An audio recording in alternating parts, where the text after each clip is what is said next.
Rusia menyemprot balik Amerika Serikat setelah Menteri Luar Negeri Antony Blinken mewanti-wanti Kazakhstan soal kehadiran pasukan koalisi Moskow di tengah kerusuhan besar-besaran di negara itu.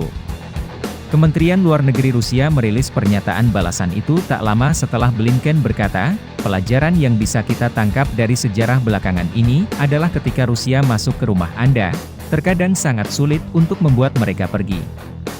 Dalam pernyataan balasannya, Kemlu Rusia menyebut omongan Blinken itu menyinggung. Mereka menganggap Blinken membahas peristiwa tragis di Kazakhstan dengan nada bercanda. Mereka kemudian menyatakan bahwa seharusnya berkaca pada rekam jejak intervensi negeri Paman Sam di negara lain, seperti Vietnam dan Irak. Jika Antony Blinken sangat suka pelajaran sejarah, maka ia seharusnya mengingat ini, ketika orang Amerika ada di rumah Anda, sangat sulit untuk tetap hidup dan tidak dirampok atau diperkosa, demikian pernyataan Kemlu Rusia yang dikutip Reuters, Sabtu 8 Januari. Pernyataan itu berlanjut, "Kita tak hanya belajar dari kejadian belakangan ini, tapi juga selama 300 tahun Amerika berdiri." Kemlu Rusia lantas menegaskan bahwa kehadiran pasukan koalisi Organisasi Traktat Keamanan Kolektif, CSTO, di Kazakhstan merupakan respons atas permintaan pemerintah setempat.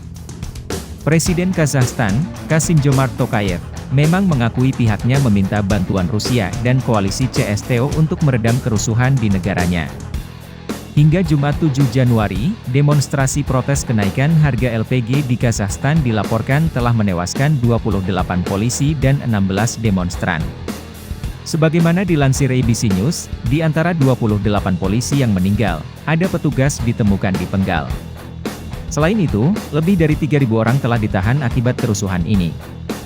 Kerusuhan besar-besaran ini bahkan juga menyebabkan kabinet pemerintahan yang dipimpin Perdana Menteri Askar Mamin mengundurkan diri massal pada Rabu siang. Demonstrasi sebenarnya dimulai sejak pekan lalu di Provinsi Mangistau dan daerah lain di barat Kazakhstan. Pengunjuk rasa memprotes kenaikan harga LPG, yang digunakan sebagai bahan bakar kendaraan di kawasan barat negara itu. Pemerintah sebenarnya sudah kembali menurunkan harga LPG pada pekan ini. Namun, tuntutan rakyat terlanjur meluas. Mereka menolak andil mantan pemimpin Kazakhstan, Nursultan Nazarbayev, yang dinilai masih memegang pengaruh di pemerintahan. Aksi pun sudah menjalar ke berbagai daerah lain di Kazakhstan. Demo kian rusuh ketika para pengunjuk rasa menyerbu dan membakar gedung-gedung pemerintah. Aparat lantas berupaya menertibkan massa dengan menembakkan gas air mata dan melemparkan granat kejut ke arah demonstran.